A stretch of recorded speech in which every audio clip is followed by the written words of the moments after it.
Hello, everybody. Once again, I'm Lee McCraft Jr., aka Zorvalchan, Less Than Guru, and for today's Palladium First Edition recommendation, house rules, tweaks, etc., Mars Video Cat just entered the picture.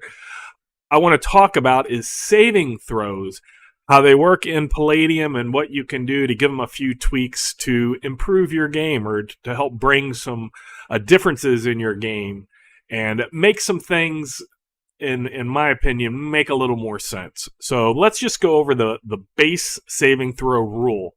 So up here at the top, and this is on page 43 of the Palladium rulebook, first edition, it says each type of attack, it's talking about certain effects, not necessarily spells, but effects, have a attack strike ratio that must be equaled or better by the defender in order to successfully save.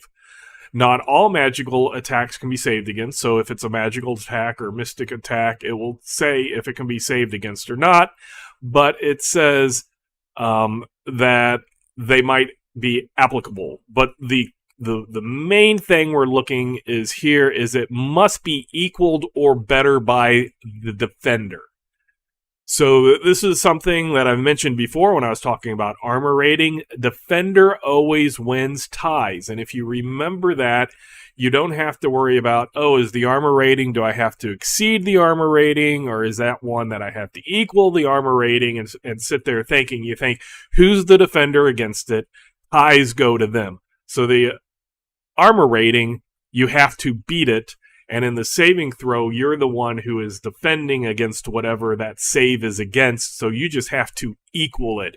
And that's with all bonuses applied to both sides, because these are the base saving throws, and as I just said, you might be able to increase those as a wizard or other occupations will advance in levels or more potent circles and wards, etc.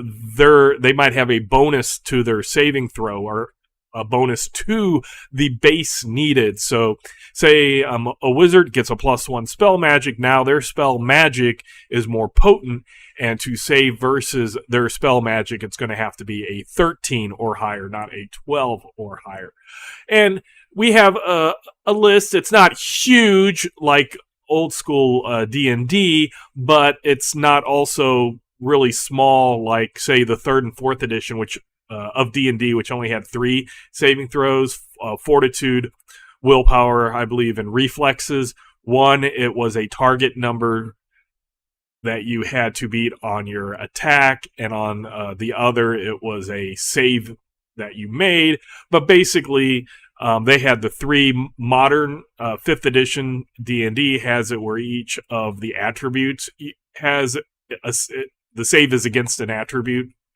So basically there's different ways, but Palladium has spell magic, which can be casting spells either by knowing them and learning them through wizardry, or it can be spells that a clergy might have. Wards are specifically for the Diabolist in Palladium. The Symbologist includes the wards and the circles in my games. But circles can be Diabolists, they can be summoners, and they can be wizards. And those who get these study circles skills, you can learn a few base circles. So the protection is a little higher. It's a 16. I don't know why they said 16 through 20. It's a 16 that you can advance. But the circles are 13. There's poison, which is 14. Remember that, because we'll get into that. Coma and death are special. That's a percentage. That works a completely different way. Insanity is a 12. We'll talk about insanity. Psionics depends on what the defender is. So if the defender is not psychic in any way, they're going to have to roll a 15 or greater. If they're a major or minor, then when they're saving against psychic abilities, they're only going to need a 12. And then if you're a master, you only need a 10. And psionics are a little bit interesting, is that, as far as I know, the person doing the psionic abilities is not increasing that number. So it's a straight 10, 12, 15. You might have bonuses to save versus it, but I don't think, as Palladium is written, in the base rules, that you can add to that save. And then we have fumes of 14. And fumes are a lot of things that are in the alchemy section, the alchemist, which is an NPC that can make various things that you kind of smell. And if you basically, it can mess you up by smelling it, it's a fumes. So what am I going to talk about? So the first thing I want to talk about is the insanity. So in later games, starting with Beyond the Supernatural First Edition, Palladium added horror factor to their games. And then after that, horror factor was pretty much added to any game, in every game that they had, whether it's Nightbane or Rifts or even Palladium Second Edition. I would not bring horror factor into first edition. If horror factor is something that you want to use, and in the second edition and things, it's like you lose initiative, you lose an attack, and for your first round, and this is first round, you lose an attack, and some penalties, maybe to strike, parry, and dodge. I would just use insanity. We already have a nice saving throw right here versus insanity. You can give it bonuses if something would have a greater horror factor, because it's also by spell magic can do that. Wards can do that. You can always have bonuses to make it tougher against those, but I would just use insanity and not worry about bringing in a horror factor and then which classes save versus horror factor, etc. I would just do it in insanity, and your bonuses against insanity will help your mental state when you are confronted by some horrific being or scene or whatever would trigger that horror factor. So the next things I want to talk about are your poison, your fumes, and your spell magic.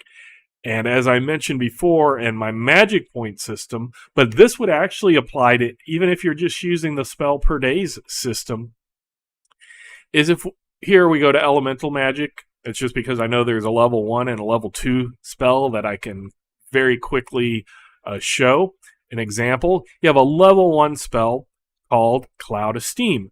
The range is 90 feet. The duration is 4 rounds or 4 melees per level. Remember, it's 1 minute in Palladium First Edition.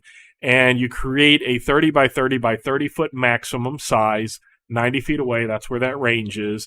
And anyone caught in it or passing is going to take 1d8 points of damage, each melee spent in the cloud, as well as being blinded. So that is a pretty steep penalty for first level spell. It's a really nice first level spell. I've had players love casting Cloud of Slumber and Cloud of Steam overlapping completely at first level, or annihilating some things, and it was really cool. It was great that two characters, it was two different magic users who were able to come to figure out that they could combine their spells and have a really good effect.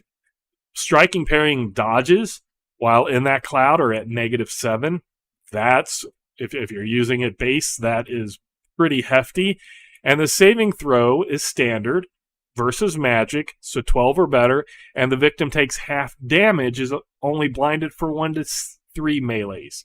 So this is really, even if they save, they're still going to be blinded at that -7. They're still going to take half of the damage, so depending on if you roll the D8 for the whole round, and that includes everybody, that's going to get halved, or if you want them to roll a D4, that's something you will decide, but they're still taking damage if they're in that cloud. Really, really potent first level spell. And I'm not saying it's overpowered or anything, I'm saying this is a really nice, solid spell. Now, we either have a wizard or a priest or somebody who has access to these spells, or a warlock, elementalists, etc., might have Cloud of Steam, and then at level 2, let's say that they're looking at Miasma as a spell, so level 2. Well, right off the bat, we see the range is shorter. It's only 60 feet away instead of 90 feet away. The duration is the same, and saving throw standard. So that would be a standard save. None of this half damage or anything. So they roll a 12 or better, they're going to save versus it, and it creates a poisonous vapor that can be cast up to 60 feet away and affects a 10-foot radius. So 10 foot is a 20-foot diameter. So the area of effect is a circular thing, probably like a dome. I would raise it up some, but it's still shorter than 30 by 30 by 30. 30 foot across is bigger than 20 feet across. Those affected instantly fall ill, struck with fever and vomiting. They all take 1d4 points of damage and are -3 to strike, parry, or dodge. Now, everything here is lesser effect or equal in the duration as that cloud of steam. And that's something that I was trying to figure out, like I said, when I was doing my magic point systems, and why you would want to making every level count. And why would you have a level 2 spell of Miasma when you could choose a better level 1 spell, Cloud of Steam? So what I decided is, instead of doing some lots of changes, I just saw this as poisonous vapor.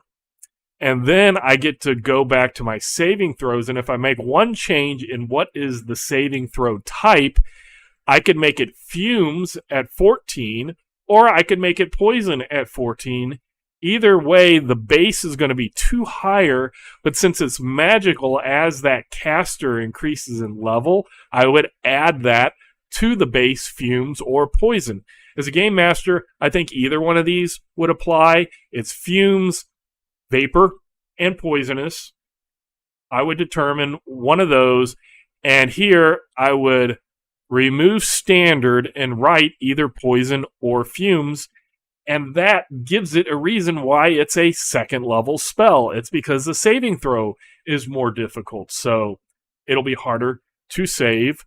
The effects are still going to be less. They're going to be in a smaller area, etc., but it's going to be a lot harder to save against. 2 points is 10%. That's decent. And any of the spells that have stuff like that, I figure out if one of those other saving throws might not work better. With psychic stuff and illusions that are going to mess with your mind, I might switch that over to be insanity or something else. If it's low, if it's high, the 15 versus non, but you could just say it's a standardized 12 against anybody, and that makes it harder against the mind mage. But there's lots of things like that you can go through. I want to say that there was another higher level that was like purple mist or something that also Mist of Death is standard, and it does 10-foot radius, so 20 foot. Again, 20 points of damage to everyone it touches.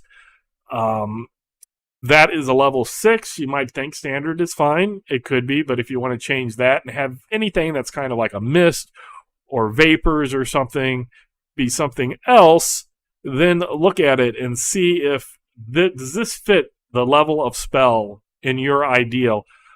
As your ideal 6th, 7th, 8th, etc. level spell, does it fit? If not, you might want to switch some stuff. It's that first level spell, I would keep it the same, because that's that lower level. So having said that, hopefully it gives you some ideas on how to manipulate saving throws and how saving throws work in your Palladium First Edition game, or any of your Palladium games if you want to use it that way. So once again, I'm Liam Crafton Jr., aka Zorvalchan Less Than Guru, and until next time, I will catch you later.